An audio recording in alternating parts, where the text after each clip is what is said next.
You are listening to the audio portion of the QB Power Hour webinar series.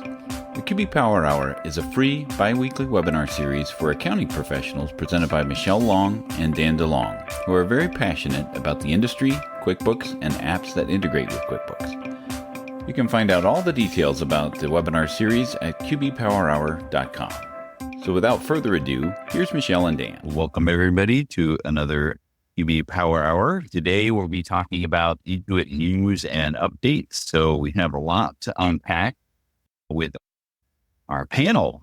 We have three people today, Michelle and Matthew, as well as Ted McRae from Makers Hub, who is baby. Sorry. Helping us out, of course, with the CPE that is eligible for this webinar today.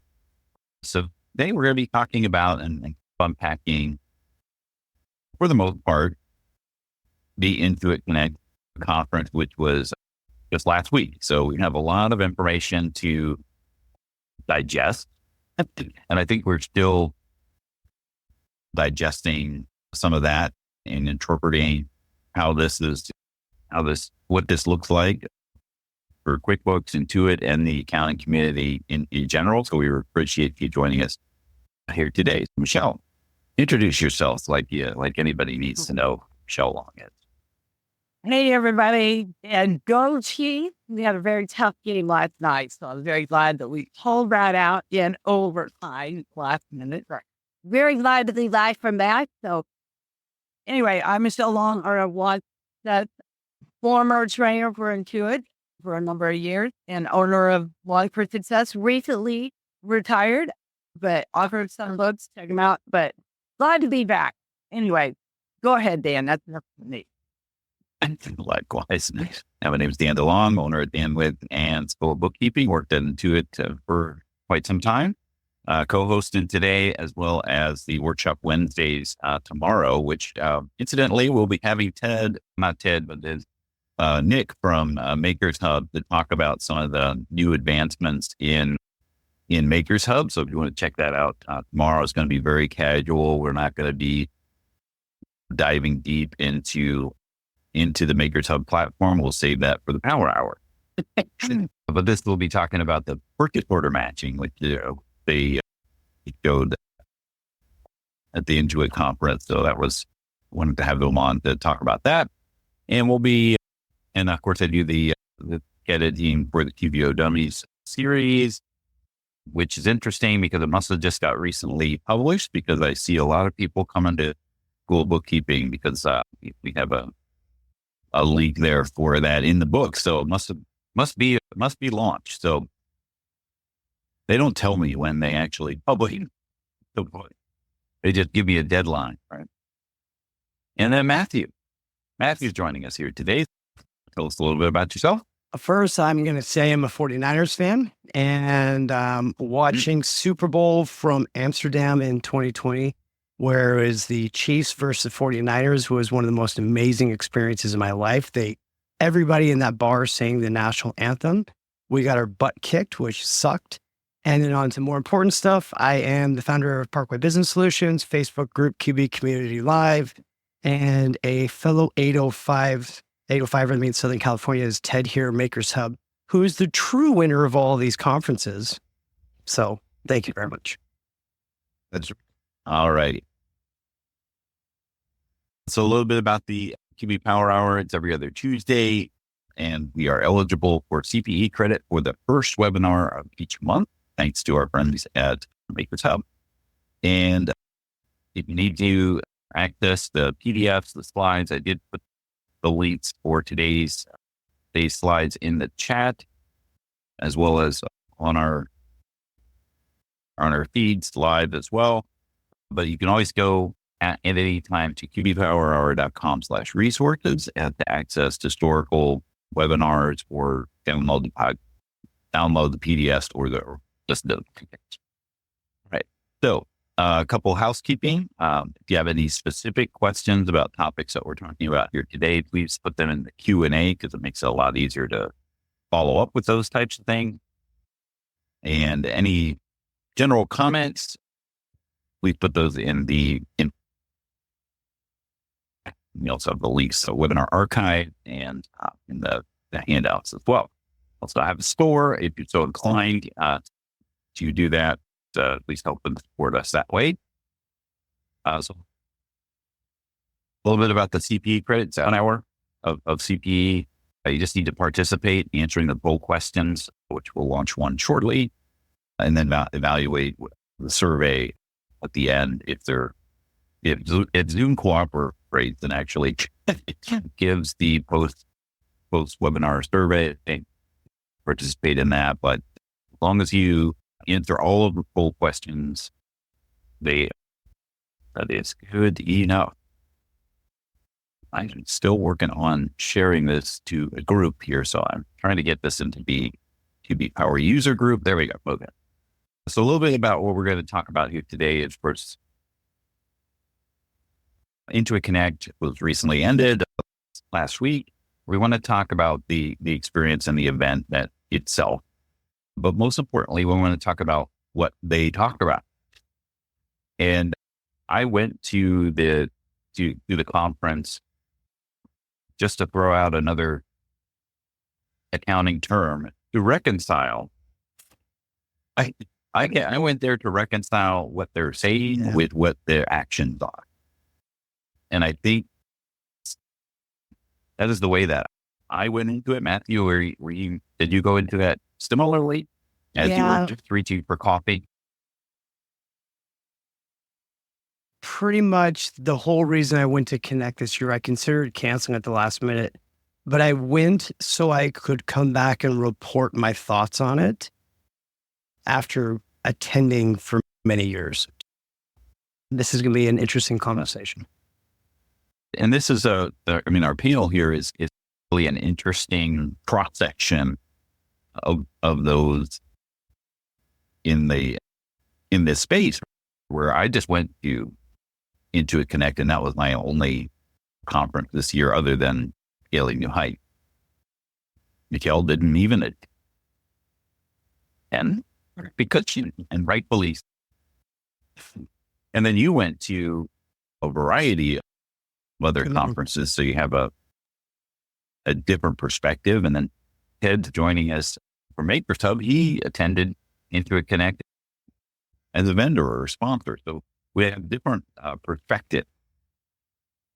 That's for sure. Ted is the one person who's attended more, right? Ted's probably attended more conferences than all of us this year. Probably more than everybody, probably more than everyone on the call.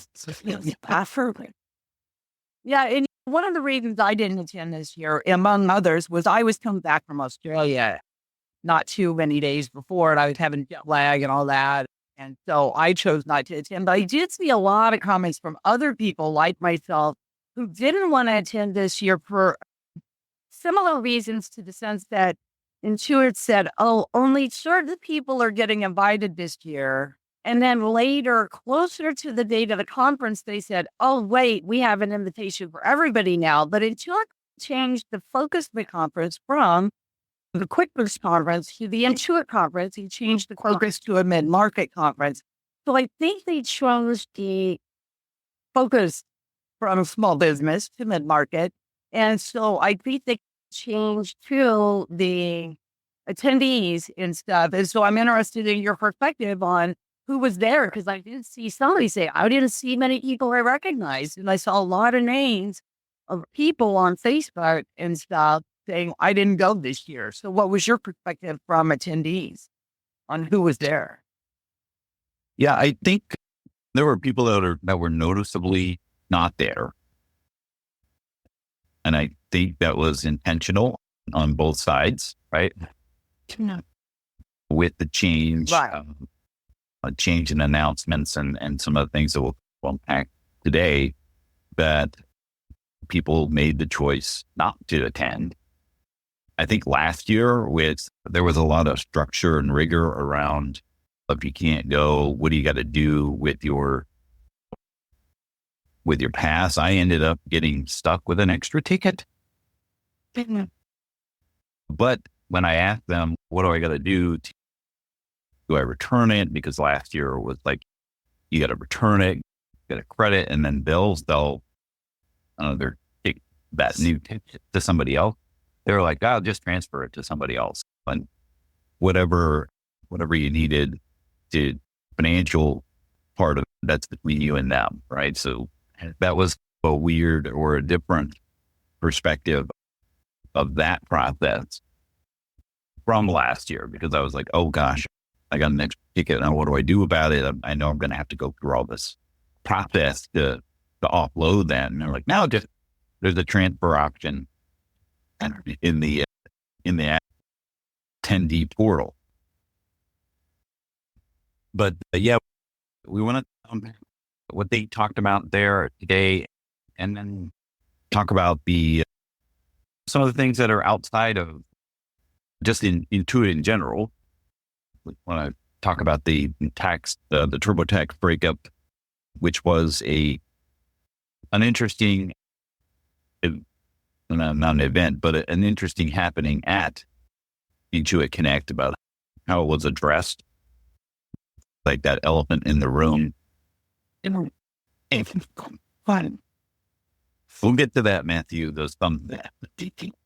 Sorry. And then there were some things that I heard repeated several times throughout the conference. AI assisted humans and virtual expert platform that we went on. First thing is, let's launch the first poll question. Do you need CPA credit for this webinar? Go ahead and answer that. Matthew, do you have any thoughts about what we had talked about just so far that you want to? How long is this poll going to run? So a lot. I know we only have an hour, so I'm going to be a little bit reserved onto it. You've got a great layout of the different topics here, and I'm interested. When we get to the part about the apology, let me get my dictionary out for apology. That's one. So I guess the one thing I will say is, before we close this out, is this would be a true, honest opinion throughout all of this. I'm a firm believer that if you're ever offered an opportunity to have a platform to share your voice, it's our job to share the good and the bad in a positive manner. If we don't do that, we're not doing right by all of those that are joining us today. I think the one thing everybody can agree on, including Intuit, they are not the best communicators around. And they have not done well on conveying things over the past several years. And so I think, again, they've not communicated well, including hard. Maybe they downsized this enough to get us back to San Jose. That might be the case. Maybe it's all part of the plan. Let me go ahead and pull there. We'll move on here. So Intuit Connect, for those of you that might not have known, is a three-day event this last week at the Aria in Las Vegas. And they've been there, Matthew, was this the third year that they were there, or? Third year. So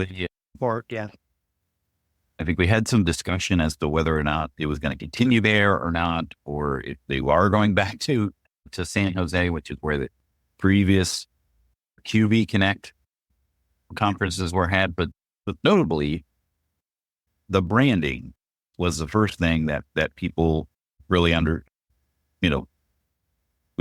notably the branding of the event was purposefully changed from QB Connect to Intuit Connect. This is on the heels of Enterprise Suite announcement, which we'll talk a little bit about as well. Intuit is being very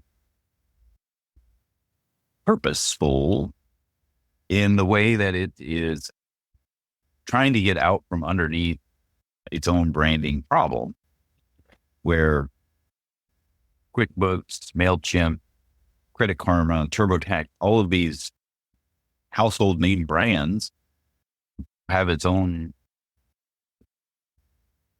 there's a parent company involved here. And that is, I think that's ultimately where Intuit's direction is headed, because of these suite of services that are out there. They all feed into each other. The generative AI is now branded Intuit Assist. It's not QuickBooks Assistant. It's Intuit Assist because it can, or at least the hope is that it would be able to assist across the Intuit platform, whether it's Credit Karma, TurboTax, or MailChimp, or QuickBooks. So this event was a good event. I mean, in the grand scheme of things, they had 3 external keynote speakers. It was supposed to, Leslie Odom Jr. from Hamilton fame it was supposed to be Magic Johnson. And at last minute, he had to pivot because he's part owner of the. Is that a basketball joke? He pick and rolled to supporting his team. He's part owner of the LA Dodgers, so he wanted to support his team, or at least that's the message that was delivered that way. They're put in your tinfoil hat and determine otherwise if that's the case. But Matthew, you want to talk a little bit about these speakers and what you took away? You posted a couple things from Leslie Odom that kind of resonated with you. Yeah. I didn't see Priya's keynote, so I can't speak to that one, but Mark Matthews and Leslie Odom Jr. were both phenomenal. Mark Matthews, a pro surfer nut job that likes to go surf 100-foot waves. And his whole speech was talking about addressing fear. And it was really neat to see the way he came on stage and talking about it. As a person who grew up in Half Moon Bay where they have Mavericks, which is a pretty common place where they have these massive waves. It was neat to see that. Well-spoken, good energy. Leslie Odom Jr., by far my favorite. He spoke for a bit, had some great, honest answers to questions. But I think what everybody really will remember is the private concert that we had where he sang a couple different songs, including some from Hamilton, which was just phenomenal. His voice is outstanding. I loved it. It was a good choice. It really was. Yeah. And the sequence, the flow of those speakers, like Priya was very intentional about setting gatherings, and that kind of set the stage for the event, because that was the first keynote, which incidentally was at the end of the first day. So it was odd to have the first, like there wasn't like a kickoff of where everybody gets together and then you're setting the stage and kicking off the event. It was the end of the first day, which was for me, it was a little bit of an odd placement of that. Like here you're setting the table, but you've already eaten here for a day or so. Yeah.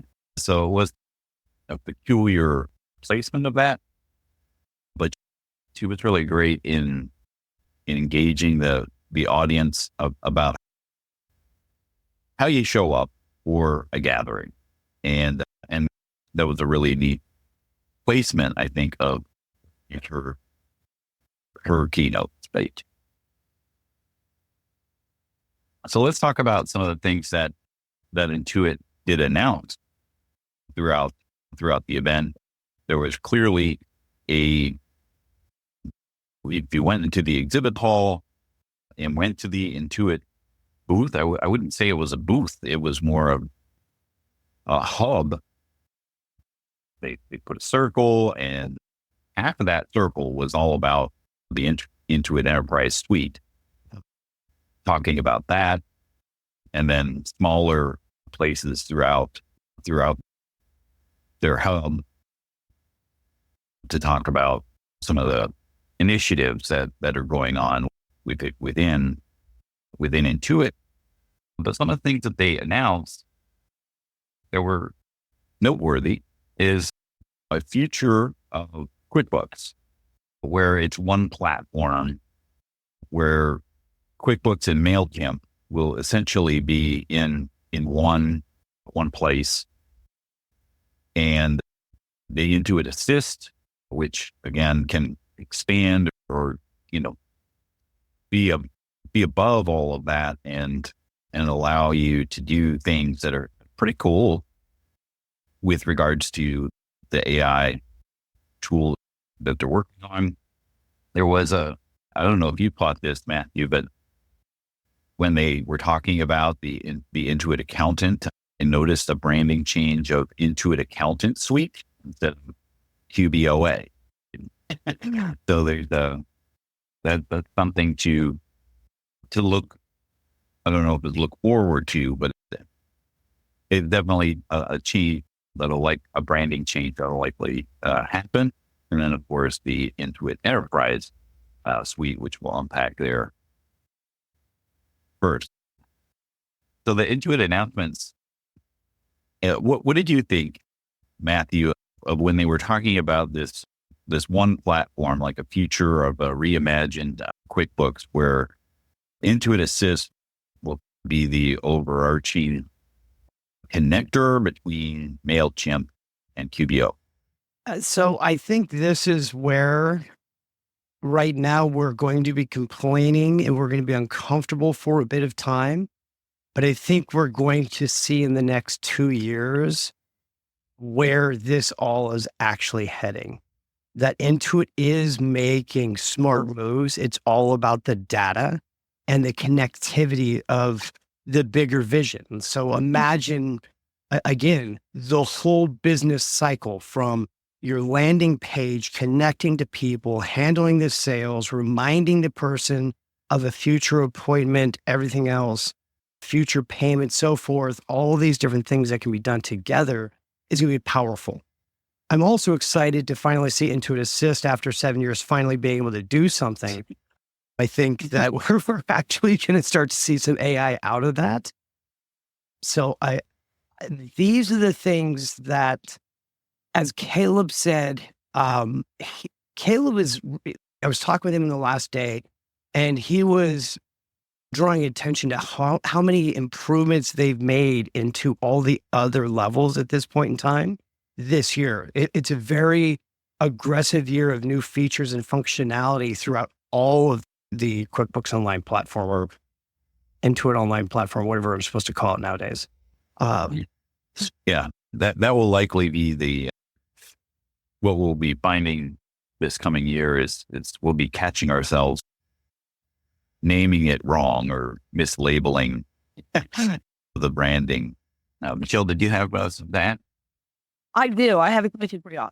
I get the integration with AI and MailChimp, the QBO and all that. And I love the concept of, hey, I see you bought this or you used our services with this in the past. Let's say, for example, we've done your tax prep for years, and now we have this tax advisor. We can help you with that and send the emails and all that. However, I think this could have been great 3 years ago, but is email outdated? So is MailChimp outdated? Is this form of communication outdated? Is this too late?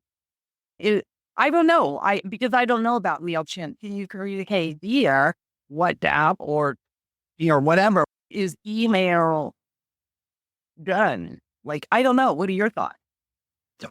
Really good question. It's a really good question. I'm not a power user of MailChimp like Hector would be. I wish we would have had him on. He would have been a better, been a good ad to add. But I know I've used MailChimp a little bit. You can use it for social posting. You can use it for your website. So it's not just email, Jim, as though that's the core of their offering.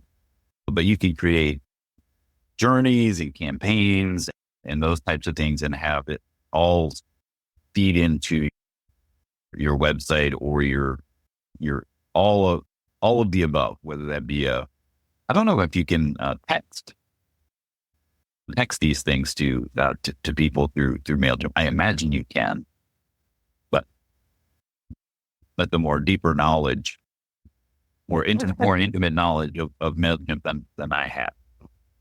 Oh, someone is saying, Sebastian, in the yes, you can. It is so they'll probably need to rebrand it instead of MailChimp to communication. Every chimp. I don't know. Yeah. All chimp. That's right. But they certainly need to call it constant contact. Hold on. Let me go get some domains before we do talk about this anymore. Let me go buy some domains and then we'll figure that out. There you go. All right. So let's talk a little bit about the Intuit Assist and the Intuit Assist announcements. A couple things that are going to be, that you'll see, if you don't see it already, you'll see it in the near future.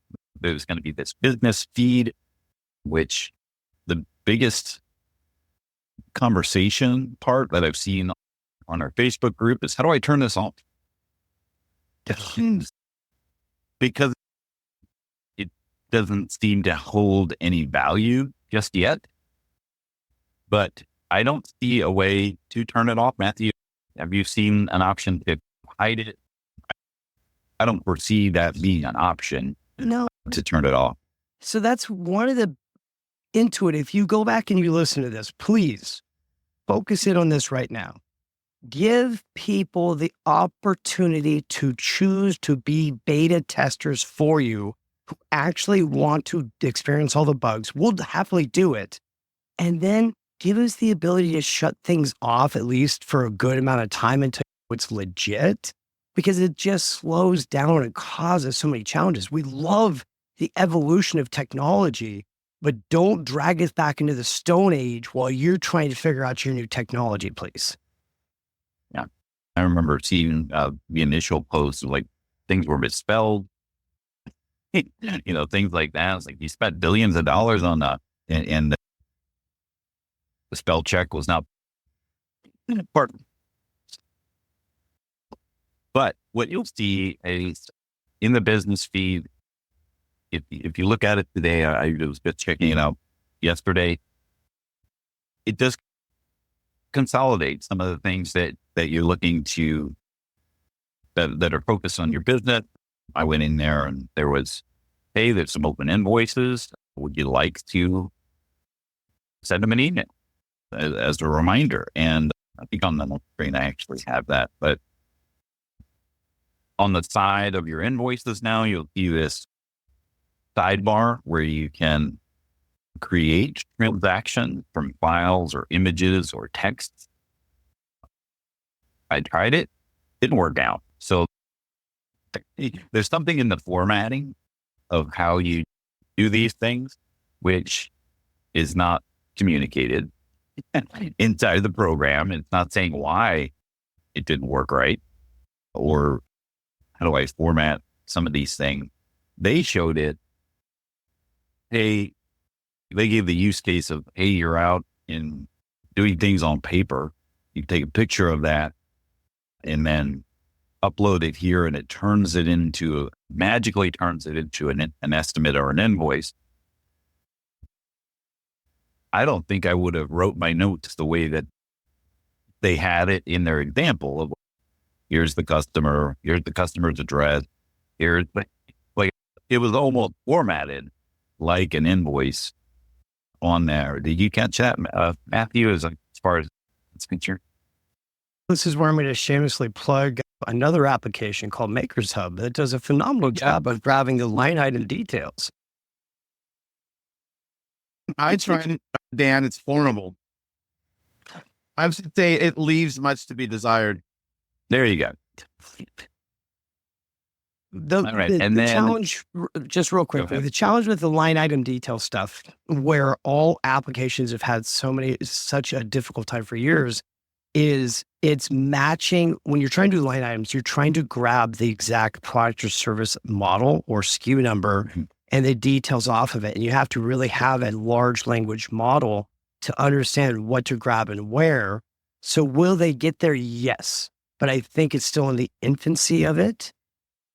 And so it's just not quite there yet.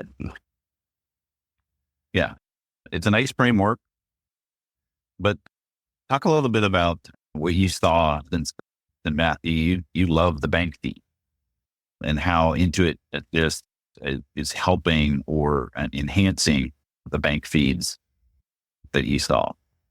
So the things that I've seen that are coming into the bank feeds now, I really would like to give credit to Hector and Mark, because I feel like some of the functionality of the categorization history, search options, everything else, these are things that have been crowdsourced by people that are really talking about what they need to do the job a little faster. The layout's nice, but the news, like, I think the biggest difference is the ability to do class location immediately inside of like the bank feed area. I do that part of it more. Yes. Here's something that I did yesterday in preparation of these slides with Intuit Assist on the bank feed itself, or I'm sorry, the business feed, not the bank feed. Getting myself confused on which feed I'm on. But the business feed inside of Intuit Assist, it said, hey, you've got some open invoices. And then it gave me a link to click on reminders. And then here it gave some context about this customer, right? Since December 2023, they paid 11 invoices. One time they were late. This upcoming.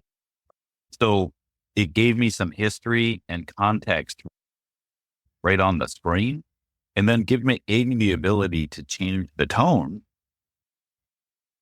of the reminder email right there before I even sent it, right? So I could have made it stern, which will be interesting to see how that changes the word, but you could do that right on the fly, and you have it essentially all in one screen. So it was nice not to have multiple tabs open to confirm that, hey, maybe they weren't late all the time, or that late payment was not anything that they had anything to do about or anything like that. So it was nice to see it all in one place. And then I could turn on the ability to accept payment because this was overdue or not, right? So I really appreciated that it was all in one place. But the biggest thing that I thought was very telling of this whole conference is the biggest applause, the biggest reaction from the crowd was the little tiny things that was, as this picture illustrates, this is like what took you so long to do this thing? Payroll correction went from a 3-day window to 90 days. Okay. Like it took that long to expand that window, and people were audibly appreciative of that. The payroll cost allocation by class and project.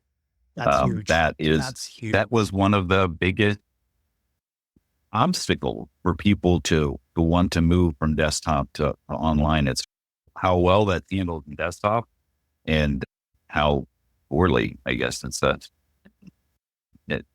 it manually, I guess, not necessarily poorly, but how manual that process is in online. Matthew, were you?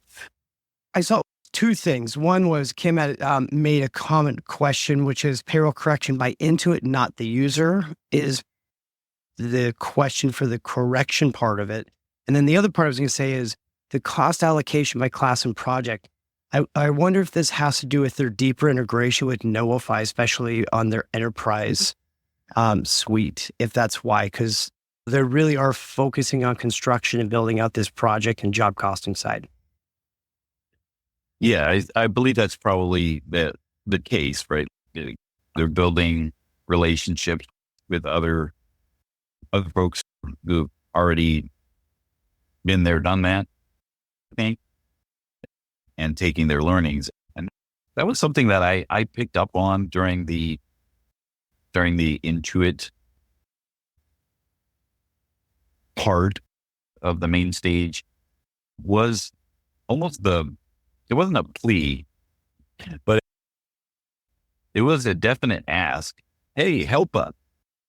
Help us make this better for you. Help us help you. And that was definitely a theme throughout some of the main stages. So I assume we're not alone in that ask, being asked to provide that feedback. And what do you need us to do so that we can fulfill that for you? But I think the one that got the most applause was the third one here, that Venmo and PayPal are no longer going to be categorized to uncategorized asset.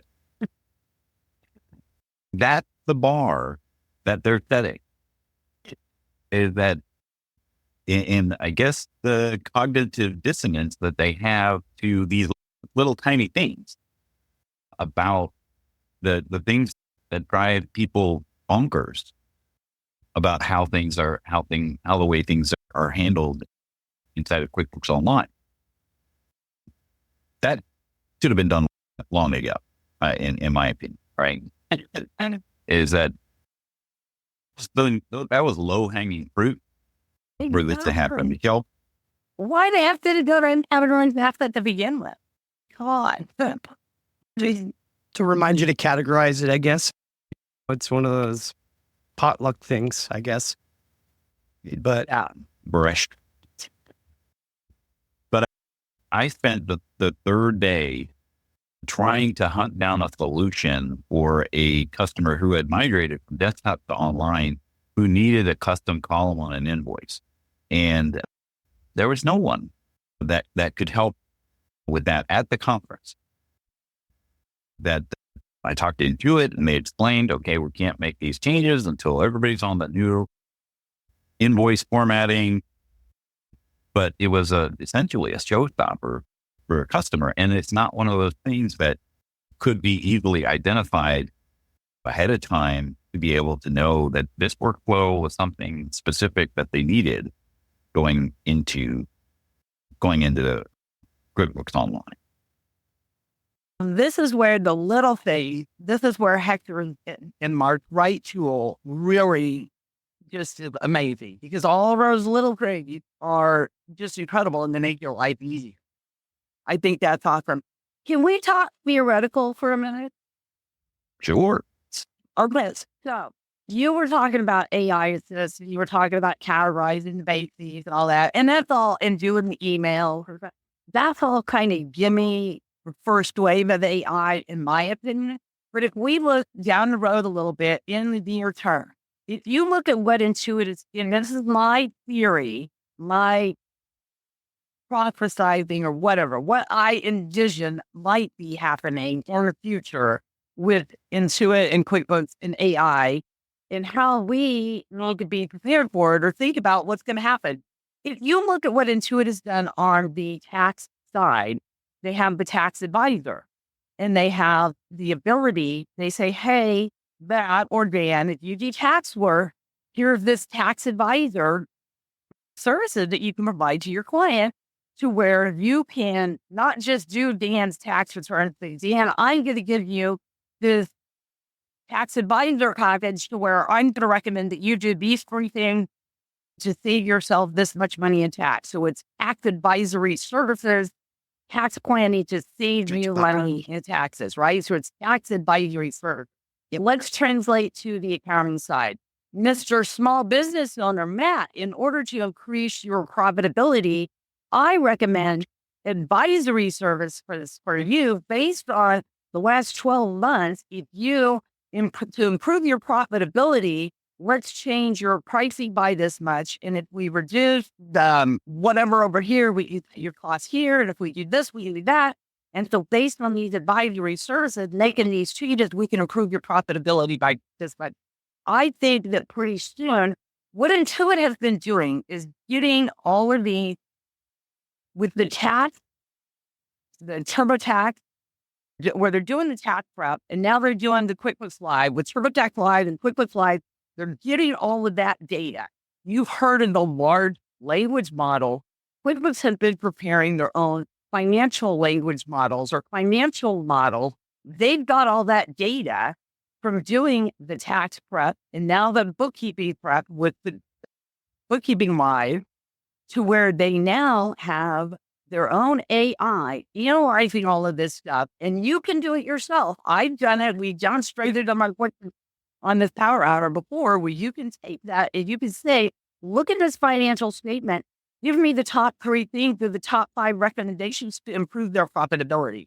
In the very near term, they're going to be able to say, what do you recommend to improve the profitability of this company? And so the little Intuit Assist can be recommending, hey, small business owner, here's how you can improve the profitability. And so I think that's coming to our area as well. So right now, they're just categorizing bait seed and they're helping you do a little stern email or friendly email follow up on your collection. But just like we have tax advisory over here, and they're coming after your tax client, they're coming after your bookkeeping client, follow the dotting line, Yeah. I participated in Blake Oliver's breakout session on using an automation to do your month end advisory, basically a month end review of the financials. And he had a really neat way of automating that whole process. You still need to review it. And he uses Process Street, which combines people and the automation to be able to streamline all of those things in cooperation with ChatGPT and Zapier to make those things automated, but there were checkpoints along the way. Process for scope. I don't know. Go ahead. the key thing I want to stress, okay, let's say that this could spit it out and it says, hey, small business owner, this is what we, it's all about the relationship. We still have to talk to our client. The client can read that, but it still may be overwhelming to them. They still may not understand it. It's still accounting speak, financial speak. It's still business terms that they may not be familiar with. So we still need to focus on the relationships with our client. So please focus on building those relationships with your client. And Dan said, if you've got a process and you've got a tool to help you with that, it's still a tool. Yes, we need to review it. We need to make sure it's accurate because there can be mistakes. And we need to review it with our client and say, I'm going to help you with that. I'm going to help you to understand, here's what we got. Here's what we're going to, it's going to help us to be way more efficient and get the job done. But we've got to communicate with that client and help implement that. But I do see this is going to happen in the near future. And Intuit can do this. They can do it cheaper. So can everybody else out there, from the Spark and the Pilot and all these other companies that are also doing bookkeeping services for little or nothing. We've got to know that this is going to happen. So you have got to develop those relationships with your client. Sorry. Yeah. I think the key takeaway from my one day reframe, and maybe you can speak to this, Matthew, too, is Hector speaks to automate your workflows, but humanize the relationship. And that humanization of that relationship is what people value more than the workflow streamlining, right? Yeah, if I had a mic that wasn't expensive, I would have dropped it for you, Michelle, because you just nailed it. Look, our job, we always talk about continuing education as bookkeepers, accountants, whatever your title may be. That continuing education now involves artificial intelligence. And just like our clients have a difficult time understanding a profit and loss by itself, whether it's in a graph form or in a verbal form or written form, they're not going to, some will be able to understand and interact with AI on their own, but these become the tools that we use to provide better resources to our clients. We've been doing tax projection packets for years on a quarterly basis to help our clients better understand what they're looking at throughout the year. Because the one thing AI is not going to know, especially if you're relationship driven, is the fact that the business owner's truck's alternator has gone out 3 times. He needs new tires on the vehicle. And he's got one employee who's complaining about having to work overtime. And those conversation things, AI doesn't have that ability. And it doesn't have the ability to ask questions. It can evaluate data, but it can't ask random questions the same way. And it can't think outside the box. One of the things that I heard, you remember Sully that landed the plane on the river? Yeah. The plane was going to crash. Okay. Yeah, The great. the plane was going to crash. He knew how to crash the plane successfully without killing everybody. So he knew he had to think outside the box. We're going to crash. How do I crash successfully? And I can't do that. So he had to say, how can I crash this plane successfully so I don't kill everybody? And he did. And AI can't do that. It can't think outside the box to come up with a solution. AI can't do that. A human can do that. So anyway, sorry. Continue on. Am I talking about apology or not? This is why your voice and your perspective is still needed in this community, Michelle.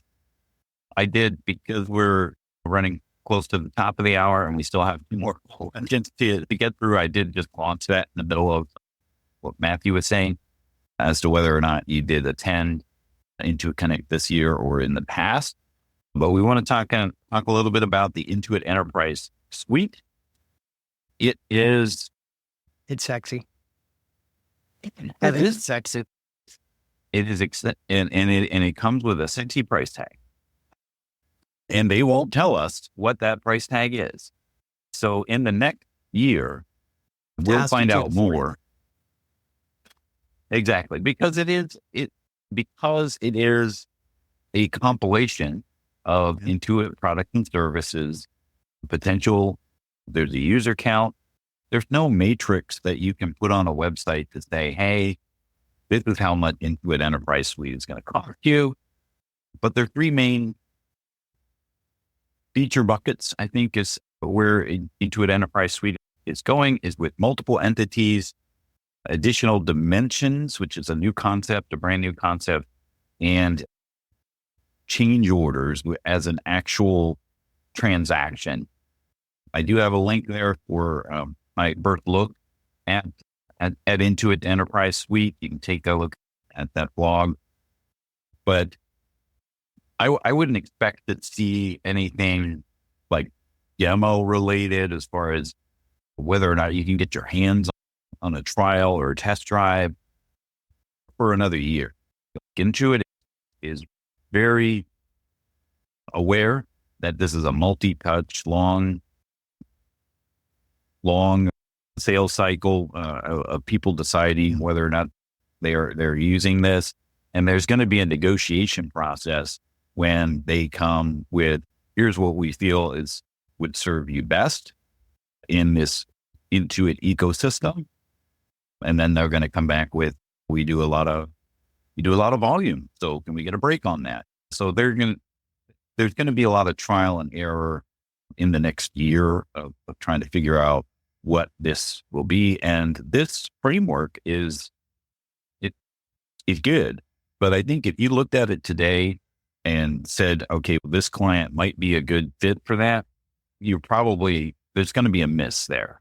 And I think that was what I was interpreting as they were launching or announcing all of this stuff, is that the majority of the folks who cheered at Venmo no longer going to uncategorized asset, that they wouldn't have a whole lot of clients that would be best suited for something that would be in the thousands per year with the Intuit Enterprise Suite. Matthew, what do you think? Couple things. First, Janice, to answer your question, Intuit Enterprise Suite is an online product. It's not a desktop product. So it is that next evolution. Another thing that I think is important to let people know from what I asked on purpose, Are they changing the API? In other words, the apps you're currently using, will they continue to work or not? And it's supposed to be the same API, so same functionality, same connectivity. That's an important thing. This is their stab at the ERP world, but it's meant to be just a step below a NetSuite still, I believe. That's not official language, so if I got that wrong, I apologize, but I do believe that's where it's supposed to be at currently. I will push real hard to get access to push buttons and try to break this if I can. And I think in their first pass at ideal fit for Intuit Enterprise Suite is the people who are already on QuickBooks Online that have multiple entities, that have those kinds of workflows that they're struggling, they're bumping up against the ceiling when it comes to the functionality inside of the online ecosystem. They're not making any claim that this is QuickBooks Enterprise Desktop in the cloud. So they're clearly not, they're not making any type of claim of those types of things. But I think what they are seeing is that there are companies that have 5 QuickBooks Online subscriptions or advanced, and they're trying to do the things. Yeah. And then, okay, maybe we can consolidate those and do some multi-dimensional reporting and do froms with the multi-entities.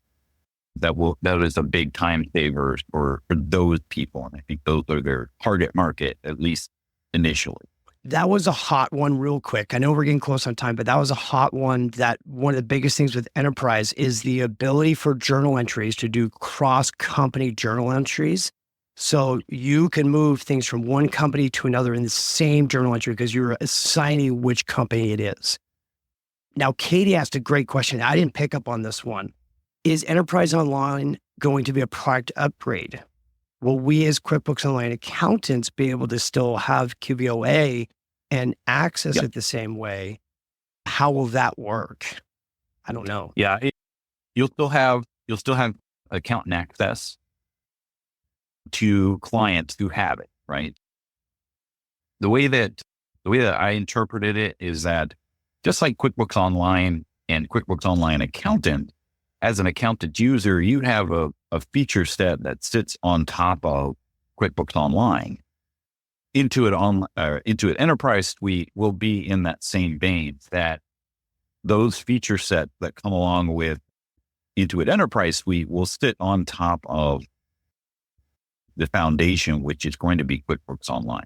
So you're going to have this parent-child relationship with your multiple entities, but those features and users that you're going to be able to invite and grant access to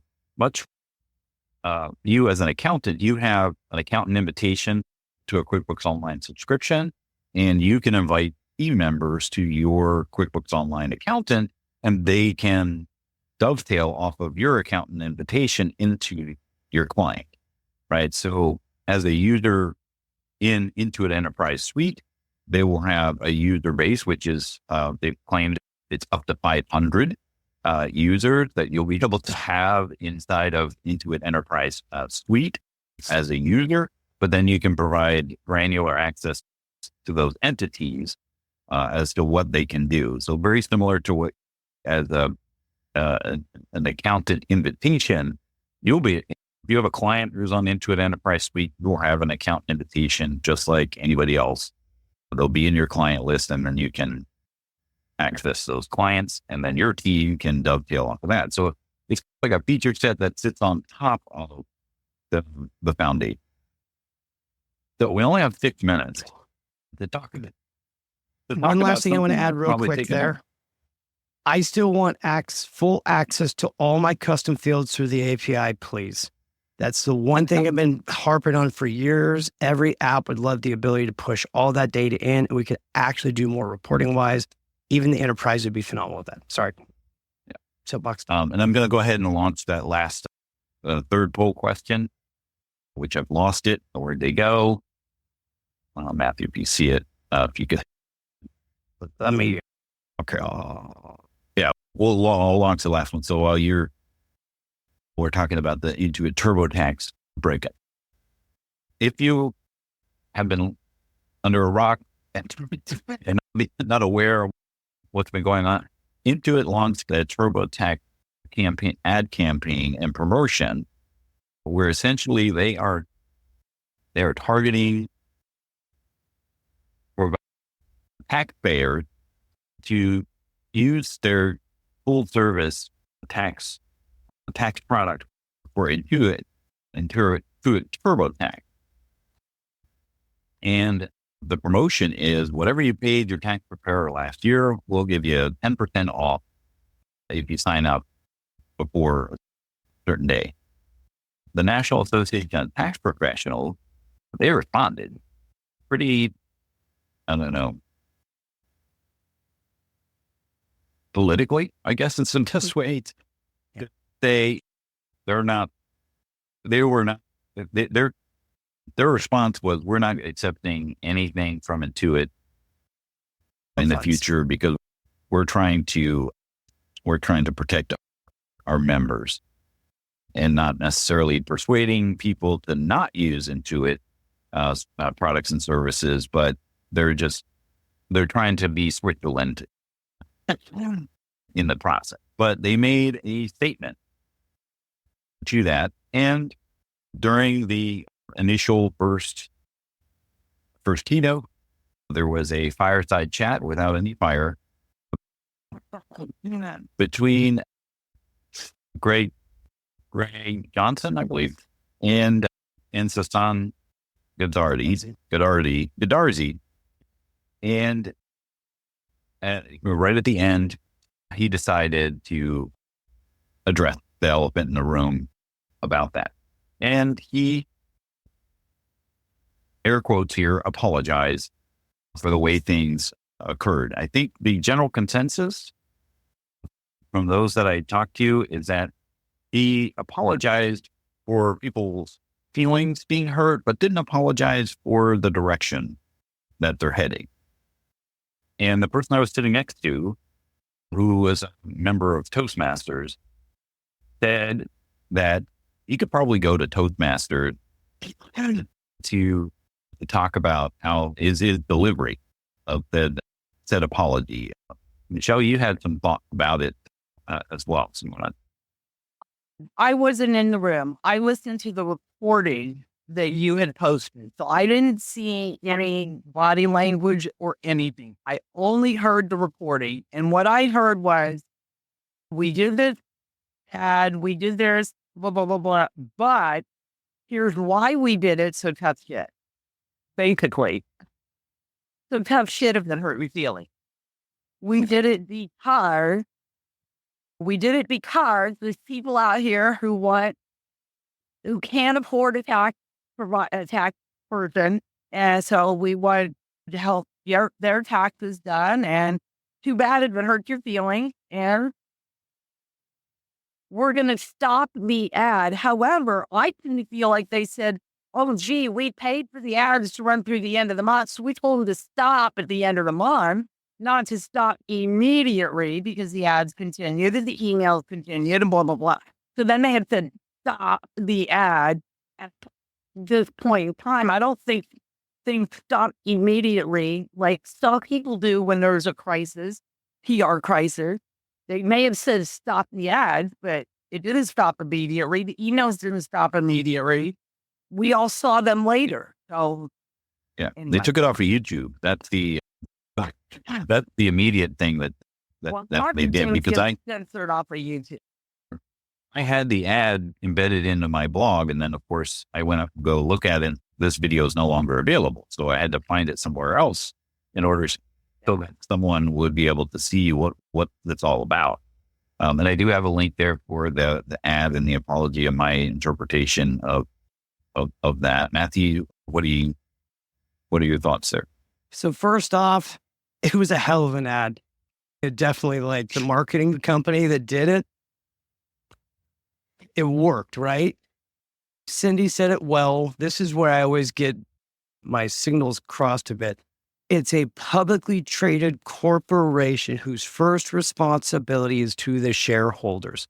Simple as that. The problem I have is the hot air BS apology is the way it's approached that way. The amount of time the ad was up, it did its job. It really did. It's all that was necessary. It caused the buzz, everything else. This won't be the last time it happens. I think another part of the reason these things occur, again, it was a great ad. It sucked, but it was a great ad, is it's external ad companies, right hand, left hand, they don't always know what's happening. If you've ever worked within the company itself, there's all these different divisions that they don't understand what the other ones are doing. And everybody, we just need to understand at this point in time, this is a tool we use in our practice. We are a tool for them to continue to sell subscriptions. Recognize it, and we need to stop being surprised when these things happen. It's going to continue to happen, I think. But it was a good ad. And we're up at the top of the hour. We have a couple things to chat about. If you answered the poll questions and you need to take off, please do. Matthew and Shell and Ted, I think we can stick around for another 5 minutes to wrap this up here, because I do want to talk about this theme of AI assisted humans and virtual expert platform, which was one of the, I don't know if you want to call it an excuse or an explanation in this apology, that they're looking to create a virtual expert platform with AI assisted humans, right? So what does that actually look like? These were common terms that were used throughout the conference.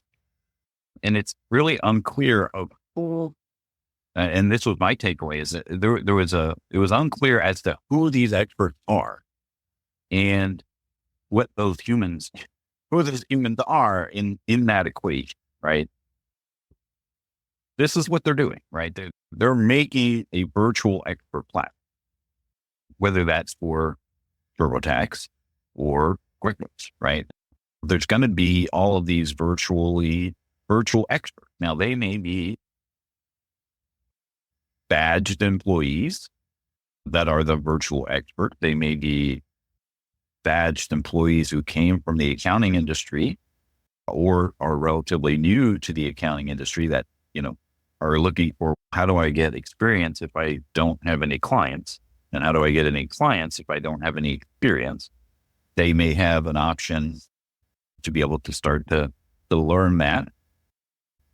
And you used a specific term, Matthew, and I want to leverage that. It's a tool, right? They are creating a tool to leverage, right? I have but one of my mantras is, you have to find something to leverage. You can pick a car if you have enough leverage, but by yourself, unless you are green and angry, you're not going to be able to pick up that car Or shag. But if you have the right tool, you'll be able to do so, right? And somebody once told me, you need to find something to leverage in this world. If you don't have something to leverage, you're the leverage. And somebody is leveraging you, whether you're an employee of a company or something along those lines. If you don't have something to leverage, then you are the one that is being the tool. And that's what this is all about to me, is that they are creating tools that you can leverage to, again, automate those workflows, but you are the one to humanize that relationship. And that, again, is what people are going to value over anything else, is that humanization, that looking out for them. And those tools and platforms and whatever they are, those will change over time, and there will always be a new shiny object innovation that will help with those things. It's just whether or not you're able to leverage that to increase your value and lift that car that you need to. Real quickly, one of the things, Michelle, you just nailed it. Exactly where I was going to go with this is we talk a lot about QuickBooks Live and the people that work there, so forth. I actually suggest if you're just getting started, go look into working with QuickBooks Live, especially if you need benefits. It will help you get the hours. It can be part-time. It's a phenomenal way to help build up your experience. All we ask in return is do the best damn job you possibly can. So when you're there doing it, if we're going to be training the AI, let's give them good training so the tools in the future we're using are helpful to us. That's the way we can actually manipulate AI to benefit us. And again, if you need the work and you need the healthcare, those things, go apply. Do it. Yeah, it can be great when you're starting your practice. Let's say, or somebody in my situation, if I'm wanting to retire, but yet I'm not old enough for Medicare yet, and I still need healthcare, it could be a great option for me to go work 20 hours a week to be able to get healthcare and benefits. Because Intuit does offer for QB Live bookkeepers working 20 hours a week, you can get healthcare. So if you're starting your practice, if you're retiring and you want benefits, yes, QB Live. But they are offshoring a lot of this now as well. So because they need hundreds and hundreds of bookkeepers for QB Live. Now with TurboTax Live, it's seasonal. So they don't have the healthcare benefit. But yes, Intuit, as much as we're dogging on and their relationship with us as ProAdvisors in the accounting community, as an employer, aside from the layoffs, the relocation, as an employer, they offer great benefits. They are routinely a top company to work for in the past. I know there have been some communication or some issues. They lay off every year. No corporate company is that wonderful. That's part of why I always had my own firm. But anyway, it is a very good option. You do get training. They will teach you things. You do learning. They have Intuit Academy where you can learn bookkeeping and all this, and you take the test. So it is a very viable option in some situations. So that is something to look into as well. And yeah, so you bring the AI the right way. I do want to really quickly share the last poll questions because it is very telling, I think, of this community and the concerns that they have. The biggest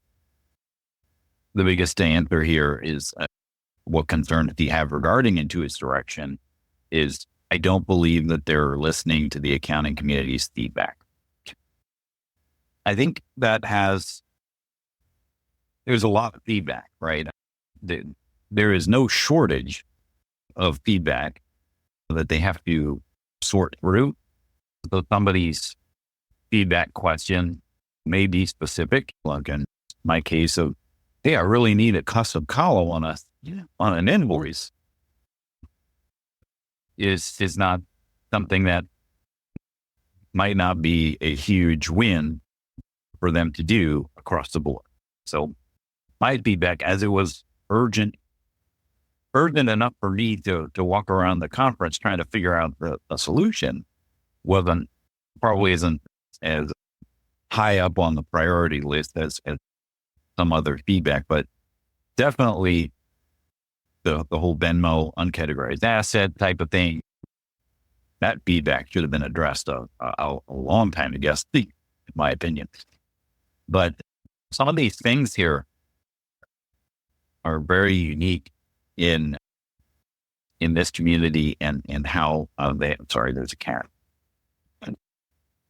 Just eat good mind.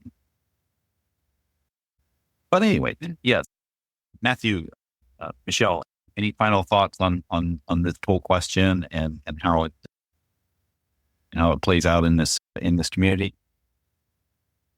Michelle. Go ahead, Matthew. I'm sorry. I was looking at them. I think you summarized it extremely well. I think we all feel the same way. I still believe in the brand of Intuit. I still plan to continue to use their software. I haven't seen products that really match compare apples for apples comparison wise out there, to be honest. And then there's also the aspect we have to remember. You're not talking about just changing your workflow. You're talking about retraining all of your clients on their workflows as well. So the grumpiness of they're doing this or that. If you find a product that does 80% of what you want it to do, you found a damn great product. If it does more than that, you built it yourself. That's what I've always said. So for me, the one down there, my clients are getting priced out of QuickBooks. The price of everything is going up, and them raising prices every year is to be expected. However, there are a lot of small businesses out there that are struggling. So I understand that, and I wish Intuit could understand that a little bit more and try to hold the prices, because Intuit is having record profits year after year. So maybe they could have a little compassion in some sense and maybe try to hold it or not have such high price reasons every year. So I think that would go a long way towards your small business community. But somebody else said, oh, they're starting to focus on mid-market and leave the small business community behind. So that kind of rule. But on another note, I'm glad I'm retiring because Intuit had broke my heart the last few years. And I'm not very good at keeping my mouth quiet. And I would have said a lot of things the way I shouldn't have to some people. Because the last few years, the way they have treated the accounting community and the way things have changed, I just couldn't keep my mouth quiet, I don't think, because the human aspect, we talked about relationships. They've done a lot of damage to the relationship between accountants and Intuit. We used to have a really good relationship between the ProAdvisor community and Intuit, and I cannot say that anymore. So I'm glad that, anyway. You're not going anywhere yet. It was great while it lasted. I loved my relationship with Intuit. I was at the right place at the right time, and I loved everything I did with Intuit. I hate the relationship the way it is now because it's deteriorated to such a point that breaking up is hard to do, but I did it, and I'm glad that I did, and I'm glad I didn't go because it would hurt too much to have that summered relationship, in my opinion. It is what it is. Breaking up's hard to do, but I'm glad I walked away because I don't like the way Intuit is now and the way they behave now. And I don't like what I see when I look at Intuit anymore. I don't like the way they treat us as accounting professionals. It hurts me to see how they treat us now. So, if everybody loves Michelle, put a 1 in the comments right now, please. If you all love Michelle, put a 1 in the comments. That is just sensitive, though. That has nothing to do with product, has nothing to do with business, but that's the relationship aspect. We were partners. We were working for the good of our client, and that's not the way it is anymore. And that just hurts me. So, sorry. We need to look out for us and our client and remember that Intuit is a vendor like all the other vendors for booths. We, leverage that tool to the best of your ability, and it won't be so humanizing and hurtful when they play these shenanigans as they are now expected to do. So, thank you, guys. Wonderful session. I appreciate both of you joining us here today. Next time on the QB Power Hour, we're going to be talking about sales tax, and we're going to be having Alicia Cat-Pollock joining us here to talk about it's not such a bad thing if you set it up. So we'll talk about sales tax and QBO next time on the Power Hour. We'll be joining us then, and I hope you all have a great day, and go vote. Go vote. Go vote. We hope you enjoyed listening to the QB Power Hour podcast. If you have any questions, feel free to ask them in our Facebook group. You can find those resources and much more at qbpowerhour.com.